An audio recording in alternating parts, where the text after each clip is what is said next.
Hello friends, तो आज हम एक्सप्लेन करने वाले हैं एक बहुत ही शानदार मिस्ट्री थ्रिलर मूवी जिसका नाम है अरांगन। तो चलिए शुरू करते हैं। कहानी की शुरुआत में हमें प्राचीन समय के बारे में बताया जाता है कि आज से कई सदियों पहले एक राजा हुआ करता था जिसके 2 पुत्र थे। राजा का एक बेटा बहुत ही बहादुर था जो अपने पिता के साथ युद्ध में जाता और दुश्मनों का मुकाबला करता। वहीं राजा का दूसरा बेटा थिरायन सिर्फ अय्याशियों में ही मग्न रहा करता था। वो महल में लड़कियों के साथ सारा दिन अय्याशी करता और शराब पीता, यही उसका शौक था। एक बार की बात है, राज्य पर हमला हो गया। राजा और उनका बेटा दुश्मनों का मुकाबला करने गए। राजा और उसका बेटा युद्ध में मारे गए। वहीं राजा का दूसरा बेटा महल से भाग निकला। थिरायन जंगलों में भागते भागते बुरी तरह से घायल हो गया। उसी जंगल में एक ऋषि मुनि तपस्या कर रहे होते हैं। उन्होंने थिरायन को देखा। थिरायन के पास तो अब कुछ नहीं बचा था, ना ही परिवार ना ही राज्य।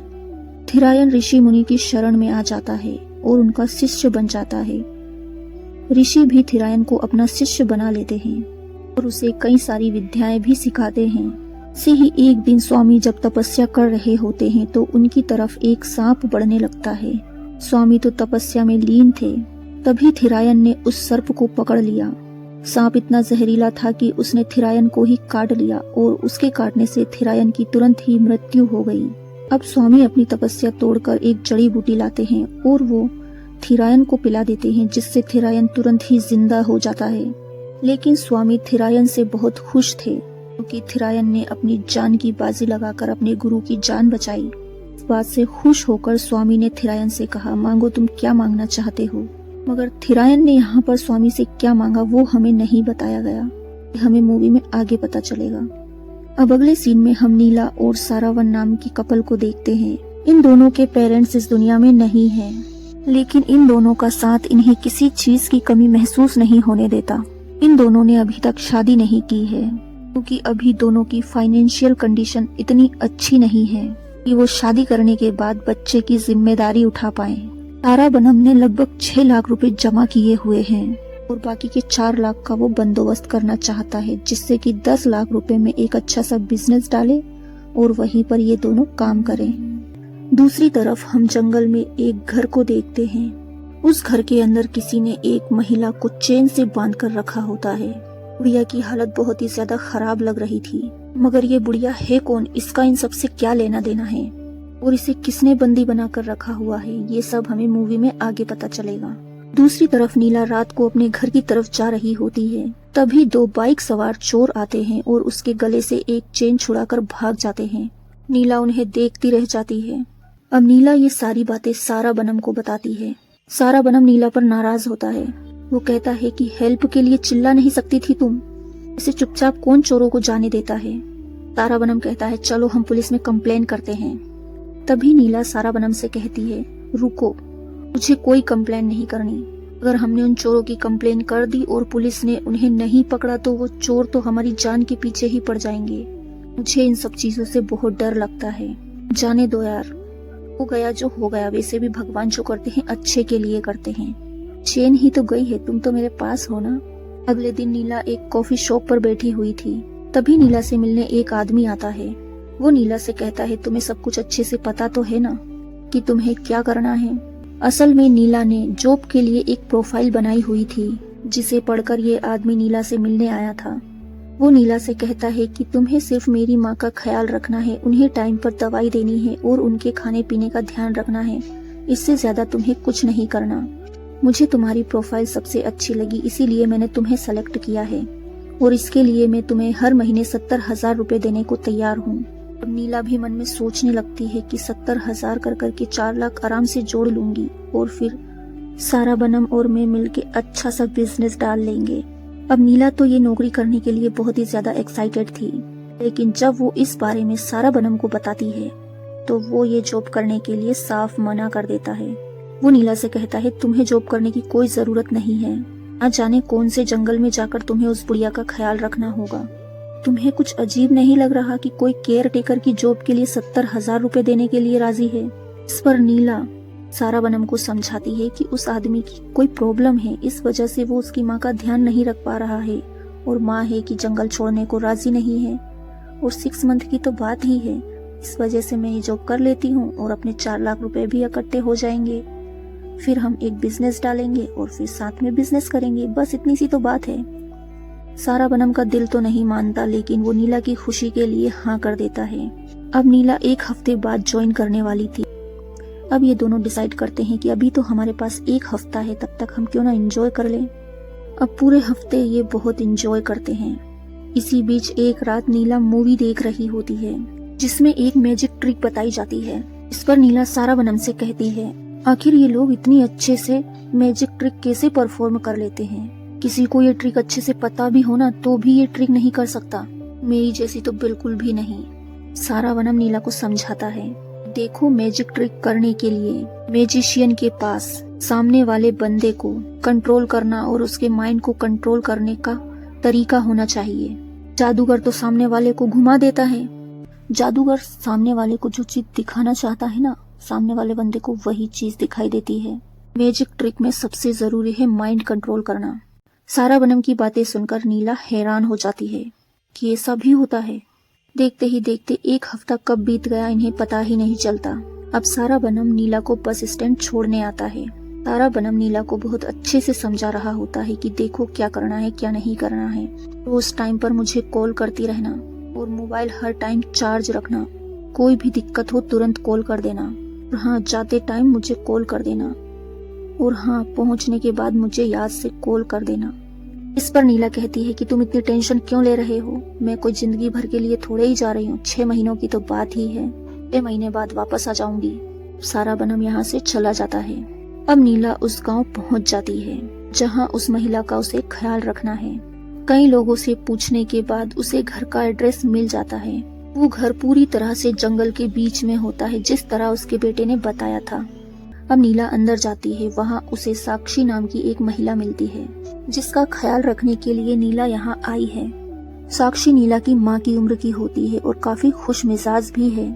साक्षी नीला से कहती है कि कोई भी परेशानी हो तो तुरंत बताना और तुम यहाँ बिल्कुल खुलकर रहना, कोई दिक्कत नहीं है। साक्षी नीला को केयर टेकर की तरह नहीं, एक बेटी की तरह देखती थी। नीला को भी उसके साथ रहना बहुत अच्छा लगता था। नीला यहाँ आकर बहुत खुश थी, लेकिन परेशानी थी तो बस एक बात की कि यहाँ पर नेटवर्क नहीं आते थे। इस वजह से वो सारा बनम से बात नहीं कर पा रही थी। अब नीला सारा बनम को वॉइस मैसेज भेजकर सारी बात बता देती है कि मैं ठीक से पहुँच गई हूँ, यहाँ पर सब कुछ ठीक ठाक है, टेंशन की कोई बात नहीं है, लेकिन नेटवर्क यहाँ कम आ रहे हैं।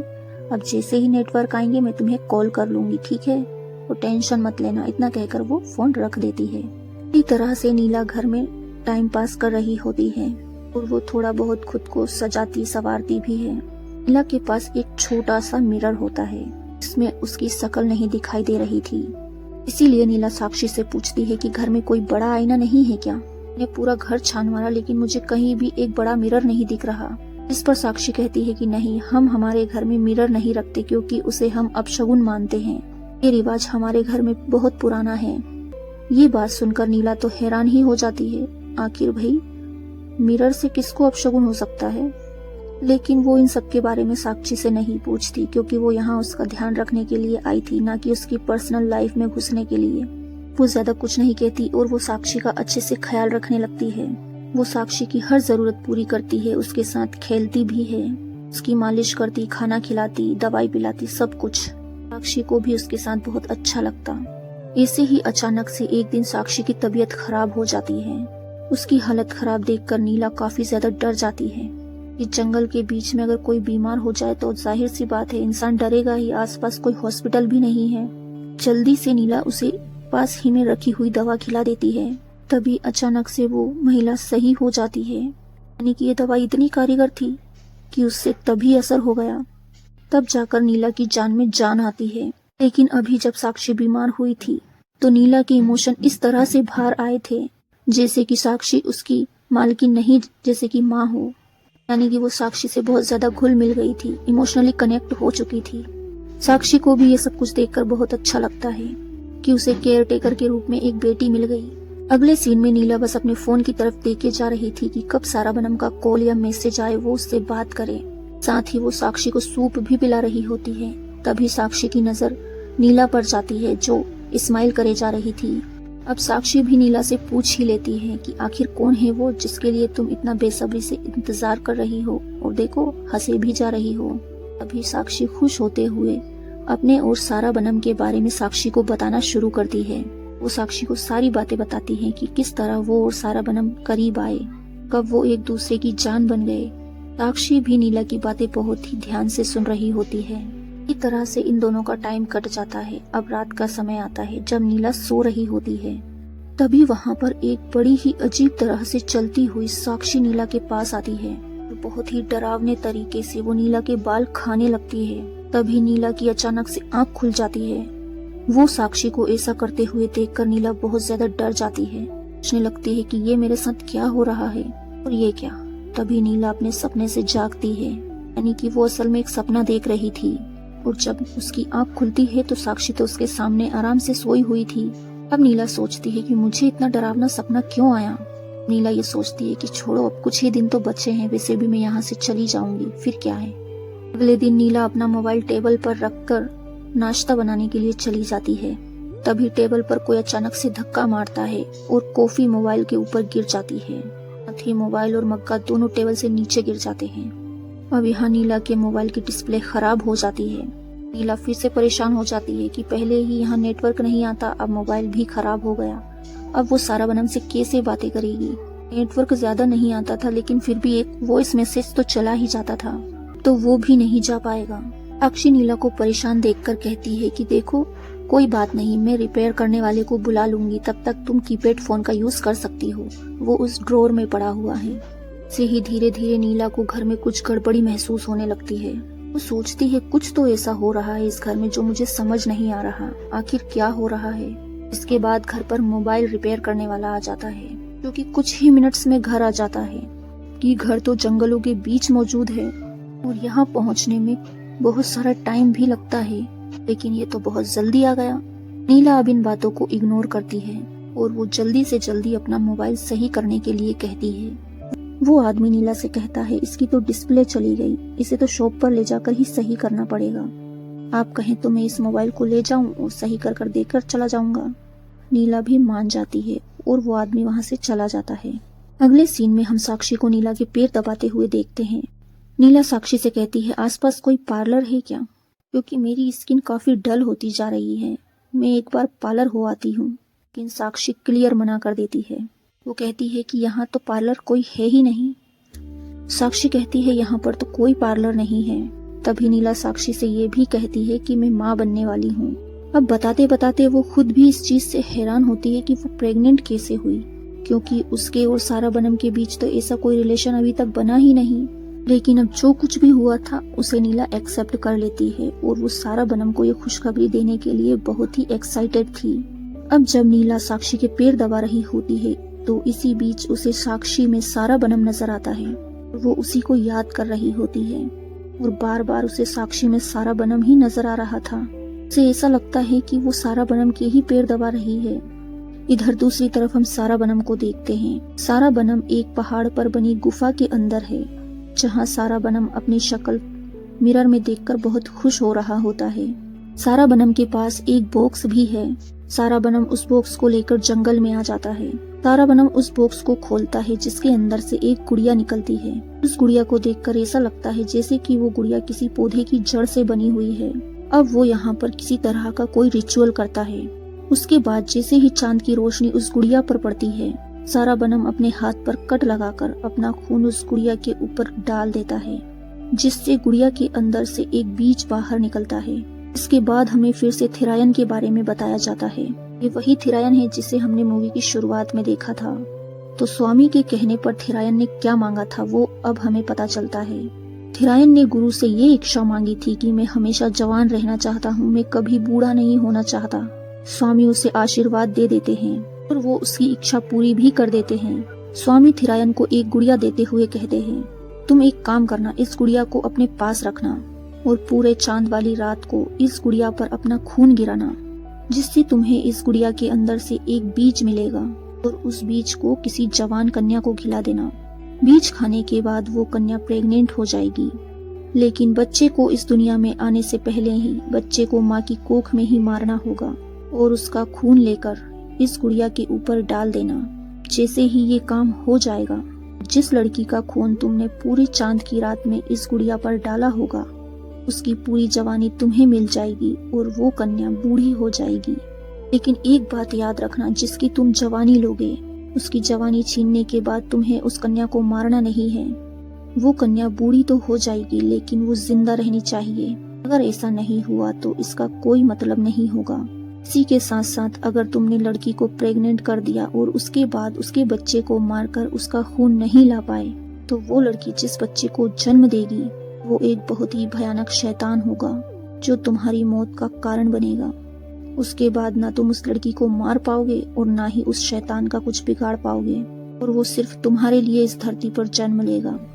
कुछ भी करना, लेकिन उस बच्चे को कोख में जरूर मार देना।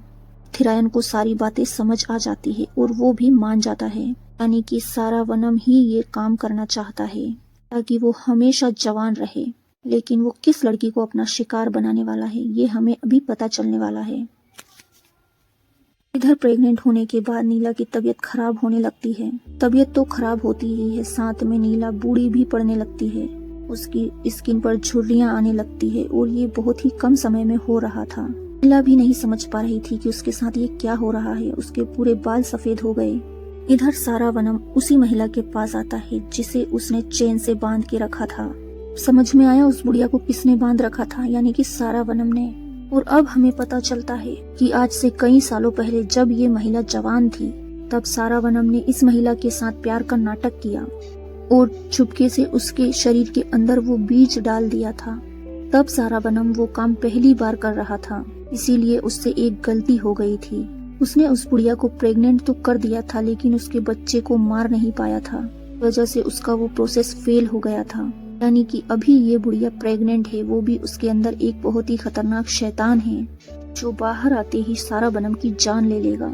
इसी वजह से सारावनम ने इस महिला को चेन से बांध रखा है और उसे किसी तरह की जड़ी बूटी से बनी दवा पिला रहा है, जिससे कि बच्चा कभी पेट से बाहर आए ही ना।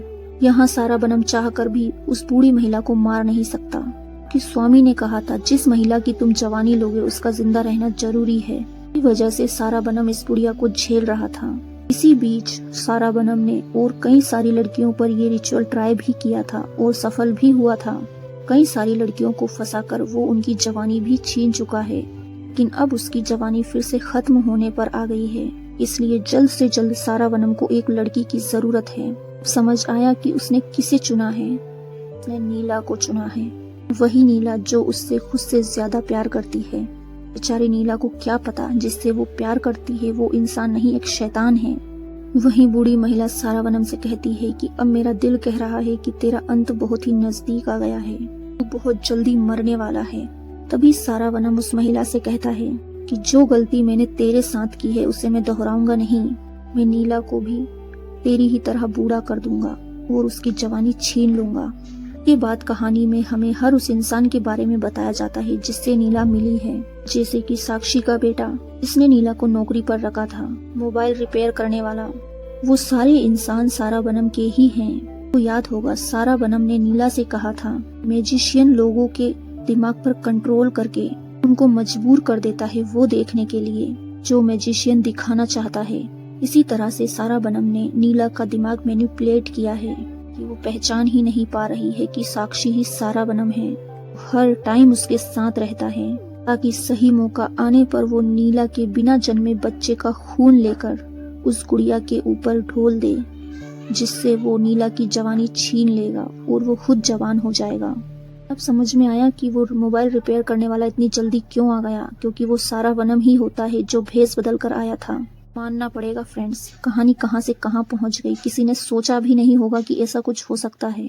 रात के समय नीला जब सो रही होती है तब सारावनम उसे किसी तरह की जड़ी बूटी पिलाकर बेहोश कर देता है। इससे 17 से 18 घंटे तक नीला अब जागने वाली तो नहीं थी।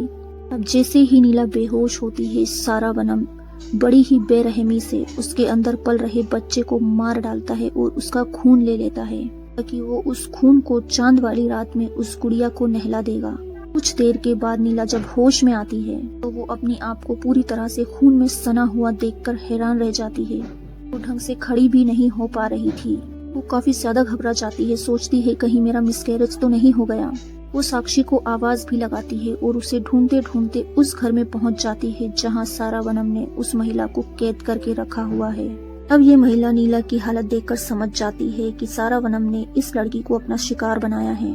अब वो महिला नीला को सारी बातें बताती है कि सारावनम ने किस तरह उसे प्यार के जाल में फंसाकर उसके साथ क्या क्या किया। पहले तो नीला को उस महिला की बातों पर यकीन ही नहीं होता, लेकिन जब वो घर पर आती है जहाँ साक्षी मौजूद होती है तो नीला उसे बहुत ही ध्यान से देखती है। अब जाकर नीला को समझ आता है कि वो महिला सच कह रही थी कि साक्षी ही सारावनम है। नीला सारावनम से कहती है, आखिर तुमने मेरे साथ ऐसा क्यों किया? क्या कमी रह गई थी मेरे प्यार में? मैंने तुम्हारे लिए क्या कुछ नहीं किया, और ये जॉब भी मैं तुम्हारे लिए ही कर रही थी। तुमने मुझे धोखा क्यों दिया? वहीं सारावनम कहता है, मुझे माफ कर देना कि मेरे पास दूसरा कोई रास्ता भी नहीं है। बहुत ही जल्दी मुझे तुम्हारी जवानी छीननी पड़ेगी कि असल में मैं कितना बूढ़ा हूँ ये तुम सोच भी नहीं सकती। ऐसे ही बातें करते करते पिछली जिस लड़की की जवानी सारावनम ने ली थी उसका टाइम खत्म हो जाता है। अब असर खत्म होते ही सारावनम इतना बूढ़ा हो जाता है जिसे देखकर नीला घबरा जाती है। वो कहता है कि देख ली मेरी सच्चाई, मुझे सिर्फ मेरी जवानी से प्यार है, इससे ज्यादा मुझे किसी से कोई मतलब नहीं। इतना कहकर सारावनम उस गुड़िया को लेकर पूरे चांद की रोशनी में चला जाता है। अब जैसे ही नीला के बिना जन्मे बच्चे का खून उस गुड़िया पर पड़ता है, गुड़िया के अंदर से एक फ्लावर बाहर निकलता है जिसे सारावनम खा लेता है और तुरंत ही आईने की तरफ जाता है। आईने में वो खुद को देखता है तो सच में वो पहले की तरह जवान हो जाता है। सारावनम तो जवान हो चुका है, लेकिन बेचारी नीला एकदम बूढ़ी हो चुकी है। साथ ही वो चेन से बंधी हुई बुढ़िया आजाद हो जाती है, क्योंकि पूरा सच जानने के बाद नीला ने ही उसे आजाद कर दिया था। इधर सारावनम जब उस गुड़िया को अपने बॉक्स में ढूंढता है तो उसे गुड़िया नजर नहीं आती। से वो घबरा जाता है कि ऐसा नहीं हो सकता। गुड़िया को ढूंढने लगता है, लेकिन वो गुड़िया तो नीला के पास होती है जिसे नीला ने चुरा लिया था जब सारावनम आईना देखने गया था। उसके बाद नीला उस गुड़िया को आग में फेंक देती है, क्योंकि स्वामी के कहे अनुसार अगर ये गुड़िया बर्बाद हुई तो जिसने भी इसकी मदद से जवानी ली है वो भी इसी की तरह जलकर मर जाएगा। जैसे जैसे गुड़िया जल रही थी वैसे वैसे सारावनम भी जल रहा था और बूढ़ा हो रहा था। बूढ़ा होते होते वो मरने की लास्ट स्टेज पर पहुंच जाता है। नीला तो जवानी हार गई थी, लेकिन वो सारावनम को छोड़ना नहीं चाहती थी, क्योंकि पता नहीं उसके बाद वो कितनी मासूम लड़कियों की जिंदगी के साथ ऐसा करता। के बाद नीला बूढ़ी बनकर उस घर से चली जाती है। के जाते ही हम सारावनम को देखते हैं जो कि अभी तक जिंदा है, क्योंकि किस्मत से अभी तक वो गुड़िया पूरी तरह से जली नहीं थी। यानी कि अब फिर से टाइम पूरा होने के बाद सारावनम किसी और लड़की को अपना शिकार बनाएगा। इसी डरावनी और भयानक एंडिंग के साथ ये मूवी यहीं खत्म होती है। मूवी कैसी लगी कमेंट्स में जरूर बताइए। Thanks for watching.